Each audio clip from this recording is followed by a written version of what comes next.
자, 이번엔 미국 증시와 관련된 투자 전략 세워보는 시간입니다. 도움 말씀에 타이거 인베스트 황윤석 대표와 함께합니다. 안녕하십니까? 안녕하십니까? 자, 주말 사이에 또 많은 이슈들이 있었습니다. 증시와 관련해서 우선 지금 유럽연합과 미국의 이 무역 협상이 타결됐다. 이게 간밤 사이에 바로 전해졌었는데 네. 이 내용부터 먼저 시작할 수 있을까요? 네. 지금 EU와 15%의 일괄 관세를 적용하는 걸로 네. 타결이 된 걸로 지금 발표가 됐습니다. 그러면 이제 남은 게 이제 중국만 남아 있는 셈이거든요. 사실 그렇죠. 또 인도는 또 예외로 친다고 하더라도요. 예, 사실은 지금 일본이 15% 관세 합의를 하고 나서 맞습니다. 이제 디테일한 부분에서 지금 불협화음이 좀 있잖아요. 예. 그래서 우리도 이제 7월 31일 날인가 이제 회담을 갖는 예. 걸로 협상 회담을 갖는 걸로 알려지고 있는데 지금 우리는 일본 수준의 관세를 지금 목표로 하고 있는 걸로 알려지고 있습니다. 그런데 우리 같은 경우는 이제 만약에 그 처음에 상호 관세 그 서한을 제시한 대로 25%에 만약에 합의를 한다고 하면 예. GDP 성장률 대비해서 0.4% 감소하는 그런 충격이 예. 있다고 합니다. 그래서 지금 트럼프가 관심을 보이고 있는 조선 업종을 포함해서 네. 지금 다양한 카드로 지금 전력을 다한다 이렇게 알려지고 있는데 사실 협상 시한이 너무 촉박하다는 점이 좀 그렇죠. 불안한 요인이라고 예, 할 수 맞습니다. 있겠고요. 그래서 이번 주 사실 우리 경제나 우리 증시에 상당히 중요한 변수가 될 걸로 네. 예상이 되고요. 좀 전에 말씀해 주신 대로 이제 그 EU와는 협상이 합의가 됐는데 이제 중국이 28일과 29일에 스웨덴 스톡홀름에서 고위급 회담이 진행이 되잖아요. 그래서 여기서 어떻게 진행이 되느냐 이게 관심이 될 걸로 생각이 되는데 역시 그 타코의 전례를 보면 예. 그렇게 무리하게 고환율 정도로 협상이 되지는 않을 것 같아요. 그리고 지금 또 이제 인도와 협상하는 것도 이제 문제가 되는데 인도는 사실 브릭스의 주요 국가거든요. 그래서 그렇죠. 미국의 입장에서는 서두르지 않겠다라는 것도 인도도 마찬가지고요. 가장 큰 문제가 미국의 농산물 시장 개방인데 인도는 자국 산업을 보호하기 위해서 농산물 시장 개방은 어렵다라고 지금 버티고 있는 상황이기 때문에 인도와의 협상도 사실 중요하다 이렇게 말씀드릴 수 있겠습니다. 네. 자, 그리고 미국과 중국의 무역회담과 관련해서는 밤사이에 사우스차이나 모닝포스트라는 외신이 또 보도를 내놨는데요. 지금 관세 휴전이 한 90일 정도 추가로 연장될 것으로 예상된다라고 밝힌 점 투자를 하실 때 참고하시면 좋을 것 같고요. 자, 그리고 지금 글로벌 증시와 관련해서 여러 가지 평가가 나오고 있는데 향후 시장 전망은 어떻게 보고 계십니까? 지금 사실 우리도 지금 코스피가 3,200선에서 지금 돌파를 하지 못하고 왔다 갔다 하고 있는 상황인데 이웃나라 일본을 보면 좀 놀랄 것 같아요. 그러니까 니케이 지수 보면 사상 최고가를 돌파를 했습니다. 그렇죠. 여기 보면 일본 차트상으로 보더라도 지금 주봉을 보고 계신데요. 일봉을 보고 계시면 여기서 정말 3거래일 동안에 장대 양봉을 세운 다음에 주봉에서 보면 이미 신고가를 돌파하는 장대 양봉이 서 있습니다. 그래서 일본은 지금 사실 관세와 관련된 그동안의 그 협의가 진행되는 동안 좀 불확실성이 커졌다 그랬는데 관세 합의 이후에 급등하는 모습을 보여줬고요. 그다음에 대만 지수도 사실 아직은 신고가는 아닙니다만 차트에서 보시면 신고가 돌파를 눈앞에 두고 있는 상황이에요. 그렇네요. 그래서 아시아 증시가 지금 베트남까지도 지금 사상 최고가 돌파를 했거나 눈앞에 두고 있는 상황이다 이렇게 말씀드릴 수 있고 그동안 사실 지지부진했던 중국 증시 상해 종합 지수는 52주 신고가 부근을 지금 돌파하는 모습을 보여주고 있고요. 홍콩의 항생 증시도 지금 사상 최고가는 아닙니다만 52주 신고가를 돌파하는 초강세를 보여주고 있습니다. 그래서 전체적으로 지금 글로벌 증시 흐름 자체가 다 좋네요. 그래서 다 좋은 모습이고요.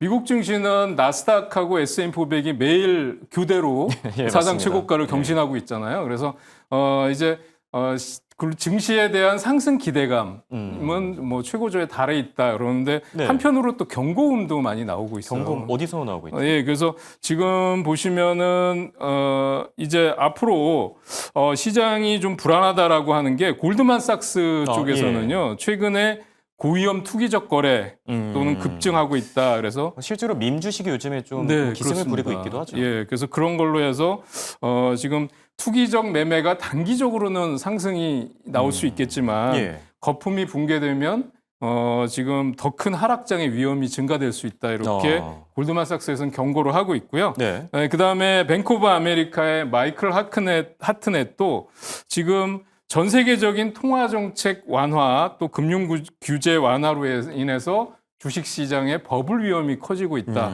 이렇게 경고를 하고 있는 반면에 또 그렇지 않게 낙관적으로 바라보는 시각들도 있습니다. 어디 쪽이죠? 네, 그 모건 스탠리 같은 경우는 기업 실적이 앞으로도 계속 좋아질 것이기 때문에 강세장이 지속될 예. 것이다 이렇게 전망을 하고 있고요. JP 모건이나 UBS 같은 경우는 시장이 지금 무역 리스크가 완화될 것이다라는 기대감에 너무 안주하고 있다. 또 예. 이런 분석도 내놓고 있는 상황입니다. 사실 어디가 맞는지 저도 잘 모르겠어요. 지금 뭐 매일같이 이슈가 쏟아지고 있고 이번 주도 사실 중요한 일정들이 굉장히 많잖아요. 네. FOMC부터 굵직한 경제 지표들, 무역 협상 관련 소식들 앞서도 잠시 짚어주시긴 했는데 어떤 내용들 좀 체크해보면 좋을까요, 이번 주에? 네, 이번 주가 사실 경제 지표도 많이 있지만 네. 또 주요 기업도 실적 발표도 있고요. 그래서 굉장히 중요한 한 주가 될 것 같습니다. 그래서 말씀해 주신 대로 FOMC 회의가 있는데 트럼프 대통령이 이례적으로 네. FOMC 회의 전에 연준을 방문했어요. 지난주에 그렇죠. 예. 그래가지고 지난주에 방문해갖고 뭐 매일 하는 말이지만 금리 인하하라고 또 네, 압박을 맞습니다. 했고요. 또 파월 의장 해임은 하지 않을 것이다 네. 또 얘기했고 이렇게 매일같이 말을 바꾸고 있습니다. 지금 나오고 있는 화면이 이제 지난주 연준 네네. 공사 현장을 방문했을 때 모습인 거죠. 예. 그래서 평소에는 파월 의장이 굉장히 카리스마 넘쳐 보이는데 이렇게 네. 둘이 비교하니까 사실 너무 왜소해 보이네요. 예. 그래서 어, 그리고 이제 동감합니다. 네. 그래서 추후 이제 경기 침체가 올 때 네. 그 책임을 누구한테 떠넘길 거냐 여기에 아. 대해서 굉장히 지금 집중하고 있는 걸로 보여요. 그렇죠. 그래서 금리 인하 압박을 하는 게 이제 그런 이유가 아닌가 생각이 되고요. 그다음에 FOMC 회의는 뭐 다 아시는 바와 같이 금리는 동결할 네, 것이다라는 맞습니다. 게 대체적인 의견이고 9월달 금리 인하 할 거냐 말 거냐에 대한 거를 파월 의장이 어떻게 언급을 할 것이냐 그렇죠. 여기에 기자회견에 더 많은 기대가 쏠려 있다 이렇게 말씀드릴 수 있을 것 같고요. 그다음에 이번 주에 말씀해 주신 대로 지금 6월 달에 졸츠 보고서 네. 있고요. 그다음에 소비자 신뢰 지수가 7월 29일 날 발표되고요. 그다음에 7월 ADP 비농업 고용 지수 이게 그 고용자 수가 7월 30일 날 그다음에 2분기 GDP 성장률 속보치가 7월 30일 날 나오고요. PC 물가 지수 또 미국 연준의 금리 결정이 우리 시간으로 이제 7월 31일 날 새벽입니다. 그다음에 금요일 날에는 또 7월 고용 보고서, 그다음에 ISM 제조업 지수. 왜 이렇게 한 주에 다 몰려 있는지 모를 정도로 네. 이번 주에 경제 지표 발표가 다 몰려 있고요. 그런가 하면 이제 M7이라고 할 수 있는 기업들의 실적 발표도 몰려 있는데요. 7월 30일 날 메타 플랫폼스가 있고 또 마이크로소프트 있고요. 31일 날은 애플과 아마존 실적 발표가 있고 네. M7의 마지막이 이제 엔비디아인데요. 예. 8월 27일 날 좀 남았죠. 실적 발표 예정돼 있습니다. 네. 사실 이 이벤트 가운데 하나만 있어도 이게 변동성이 상당한데 이게 연달아 계속 나오니까 이번 주에는 우리 시청자분들 안전벨트 꽉 매고 롤러코스터 장세를 좀 대비해야 되지 않을까 생각 들고요. 자, 그럼 이제 종목 단으로 한번 넘어가 보죠. 우선 테슬라에 대한 얘기부터 해보면 좋을 것 같은데 테슬라가 실적 발표 이후에 급락했지만 또 뭐 급락한 부분을 다 만회한 건 아니지만 네. 그래도 3% 반등하긴 했어요. 네. 대표님 어떻게 보고 계십니까? 그러니까 실적 발표하고 나서 사실 시장에서 투자자들이나 이제 뭐 실망했던 이유가 뭐냐면 네. 컨퍼런스 콜에서 보통은 일론 머스크가 희망적인 얘기를 많이 하잖아요. 그렇죠. CEO들이. 그런데 거기서 앞으로 몇 분기 동안은 굉장히 어려울 것이다라는 얘기를 하는 바람에 이게 정말 테슬라 주가가 앞으로 쉽지가 않은가 보다. 힘들겠구나라는 것 때문에 실망 매물들이 많이 나왔던 걸로 생각이 되는데 그렇죠. 그럼에도 불구하고 $300 지지선은 일단 안 깨졌었죠. 지켜졌어요. 예. 그래서 장중에 보니까 300.4달러까지 찍었더라고요. 맞습니다. 그래서 $300 밑에서 또 살려고 기다리셨던 분들은 네. 살짝 실망하셨을지 모르는데요. 지금 보면 주가가 $330까지 올라가다가 종가에서 밀려서 마감이 돼서 네. 지금 $316 기록을 했습니다. 그런데 어떤 이슈가 있었나 하고 봤더니 이제 영국에서 자율주행 기술 테스트를 시작했는데 런던에서 이 FSD 차량이 주행하는 영상을 공개됐다라는 것 때문에 상승을 했다고 보여지고요. 또 주말 이후에 샌프란시스코에서 이제 자율주행 상태로 운영하는 로보택시 서비스를 할 거다라는 게 이제 발표가 됐는데 이 자율주행에는 이제 운전석에 안전요원이 탑승하는 상태로 운행하는 걸 말씀드리는 겁니다. 그래서 예. 이게 활성이 됐는데 지금 이것만 가지고 자율주행 FSD에 대한 시장의 회복을 하기에는 조금 이르다라는 예. 분석이 나왔어요. 그런 것 때문에 아까 말씀드린 대로 상승 탄력이 좀 둔화되는 모습이 나왔고요. 그럼에도 불구하고 이때 여러 가지 이제 앞으로 로보택시에 대한 자율주행 얘기는 네. 규제에 대한 부분도 상당히 많이 나올 거고요. 또 사고에 대한 부분도 나올 거기 때문에 그렇겠죠. 너무 큰 기대나 또 너무 큰 실망은 하실 필요 없이 냉정한 시각으로 바라보시는 게 좋겠다라는 말씀을 드릴 수 있겠고요. 네. 그다음에 실적에 대한 부분은 단기간에 좋아지기는 어려울 것으로 보여집니다. 맞죠. 예, 맞습니다. 그래서 제가 보기에는 주가가 $300를 저점으로 해서 $330 부근 사이에서 등락하는 네. 움직임을 보일 것 같은데 그렇게 큰 등락이나 움직임을 보일 만한 이슈가 없다는 점 때문에 그것도 맞죠. 네, 당분간 횡보하면서 완만한 상승세를 보일 가능성이 높기 때문에 네. 매수하시려고 하는 분들은 여러 차례 나눠서 분할 매수하셔야 되고요. 예. 단기간에 높은 고수익은 조금 부담스러울 수 있다 이렇게 말씀드릴 수 있겠습니다. 네. 많은 분들이 궁금해하던 테슬라와 관련해서는 당분간 이 뭐 횡보하는 움직임을 보일 수 있다. 분할 매수가 조금 더 좋을 것 같다 이렇게 조언을 해주셨고요. 자, 그리고 지금 밈 주식이 기승을 부리고 있다고 앞서 잠시 전해드렸었는데 지난주에 콜스 같은 기업을 또 예를 들어주시기도 했었죠. 근데 이게 절대로 좋은 현상이 아니지 않습니까? 네, 그렇습니다. 그러니까 연일 지수가 신고가를 돌파하는 상황에 이런 네. 민주식이 또 극성을 부린다는 것도 잘 이해하기 어려운 예. 시장 흐름인데요.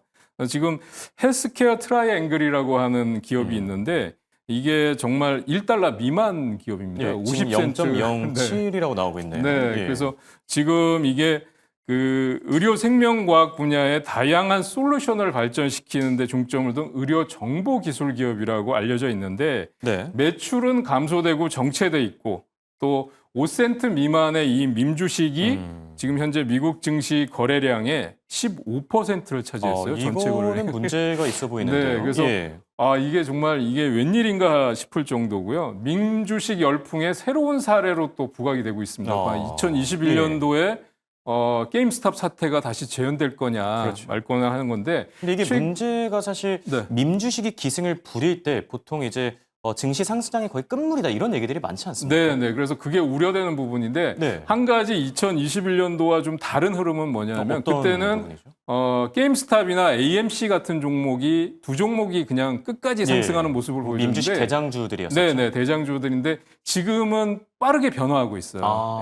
그래서 그런 점이 조금 다르다라는 말씀을 드릴 수 있겠는데 실적이 너무 안 좋고 그다음에 말씀드린 대로 주가가 지금 5센트 미만이다 이런 얘기가 나오니까 정말 이런 주식이 있다라는 거 정도만 아셔야지 아예 관심을 끊으시는 게 좋을 것 같습니다. 그래서 시장 트렌드를 보기 위해서 지금 이런 종목들이 급등하고 있다 이렇게만 알아두시는 게 좋을 것 같습니다. 네. 우리 시청자분들께서는 밈 주식과 관련해서는 신중한 투자를 하셨으면 좋겠고요. 자, 그리고 인텔의 주가가 상당히 부진합니다. 이번에 실적 발표를 계기로 좀 기지개를 펴나 했는데 오히려 더 심각해진 것 같아요, 상황이. 네. 인텔 어떻게 보고 계시죠? 그 매출 부분은 예상을 상회한 걸로 나왔어요. 그런데 소프트웨어 부문에 지금 위축되어 있다 이런 전망이 나왔고 가이던스가 이제 안 좋게 나오면서 하락폭이 크게 나타났는데요. 특히 풋옵션 거래가 급증했다라는 게 수급적인 요인에서는 하락폭을 크게 하는 요인이었다 이렇게 말씀드릴 수 있겠습니다. 그래서 인텔의 경우는 사실 매각하고 분사 이게 해결책이라고 보여지는데 그러니까 장중에 네트워크 사업부를 분사할 계획이다 이렇게 발표했는데도 낙폭을 줄이지 못했고요. 네. 그다음에 15% 감원을 이미 완료했다. 구조조정을 끝냈다. 그런데도 지금 특별한 움직임을 보여주지 못했습니다. AI 경쟁에서 지금 인텔은 뒤처지고 있다. 그래서 라이벌인 AMD와의 경쟁에서도 좀 밀리고 있고 차세대 칩 제조 기술 쪽 면에서도 고객 확보나 효율성 개선에서 지금 어려움을 겪고 네. 있다. 이렇게 나와 있고요. 그래서 인텔의 경우는 이제 투자를 축소하고 수요가 확인될 때만 공장을 짓겠다라고 지금 공격적인 투자를 전면적으로 중단하는 계획까지 발표를 했습니다. 그런데 지금 인텔 파운드리 쪽에서 보면 제조나 파운드리 쪽에서 TSMC 의존도가 높은 것으로 알려지고 있는데 네. 인텔이 이렇게 위축이 되면서 결국은 수혜는 TSMC가 수혜주가 될 예. 거다라는 전망이 나오고 있는 상황입니다. 3분기 가이던스는 뭐 심지어 주당 24센트 정도 손실이 나올 걸로 예상이 되고 있고요. 네. 앞으로도 계속적인 구조조정이 있을 거로 보여집니다. 차트를 통해서 한번 보여드리려고 하는데요. 예. 그동안 제가 말씀드렸던 게 이제 24달러, 25달러 이 박스권 상단을 돌파하지 못하면 다시 하락할 가능성이 높다고 보여지는데 여기 보면 24달러, 25달러 이쪽에서 매물대가 상당히 강하게 포진되어 있는 걸 보실 네. 수가 있을 것 같아요. 그래서 인텔을 뭐 투자하시겠다고 하는 분들은 이 박스권을 돌파한 거 확인하고 들어가셔도 예. 늦지 않겠다. 지금은 관망하실 필요가 있다. 이렇게 말씀드릴 수 있겠습니다. 네. 자, 그리고 오늘 팔란티어에 대한 얘기를 빼놓을 수가 없죠. 지난주에 또다시 신고가를 경신하면서 올해 들어서만 벌써 100%, 그러니까 2배 뛴 팔란티어인데요. 네. 주변에 이런 분들이 많아요. 이렇게 계속 오를 줄 알았으면 조금이라도 담아둘 걸. 네. 근데 뭐 지금 주가 레벨이 부담스러운 건 또 사실이기도 하거든요. 대표님은 어떻게 보고 계시죠? 이 팔란티어는 사실 너무 많이 올랐다. 네. 밸류에이션 부담이다. 이런 얘기가 나오면 좀 불안해요. 지금 예. 보유하신 분들도 그렇고 그렇죠. 들어가실 분들도 그런데 지금 파이퍼 샌들러에서 목표가를 170달러로 높여 잡았고요. 170이요. AI 분야의 시큐러 위너라고 했는데 이게 독보적이다라는 거죠. 예, 그래서 앞으로 연평균 성장률이 30% 이상 증가할 거다. 네. 그러니까 이게 한마디로 모든 걸 얘기해주고 있거든요. 고평가돼 있지만 그거보다 더 많이 성장할 것이다. 이런 얘기거든요. 예, 그래서 앞으로 팔란티어는 AI 소프트웨어 쪽에서 그 성장성이나 이런 게 무궁무진하다라고 보여지기 때문에 네. 지금 같은 경우에 수익이 나신 분들은 저는 한 절반 정도 차익 실현하면서 170달러를 넘어갈 수도 있지만 이게 예측이 할 수가 없거든요. 신고가를 그렇죠. 돌파했기 예, 때문에 맞습니다. 200달러도 갈 수 있는 거고요. 그래서 나머지 절반은 수익 극대화 차원에서 보유를 하시고요. 적점 매수만 하셔야 된다는 거, 조정이 클 때 매수하셔야 된다는 거는 말씀드리고 싶습니다. 알겠습니다. 자, 지금까지 도움 말씀을 타이거인베스트 황윤석 대표와 함께했습니다. 감사합니다.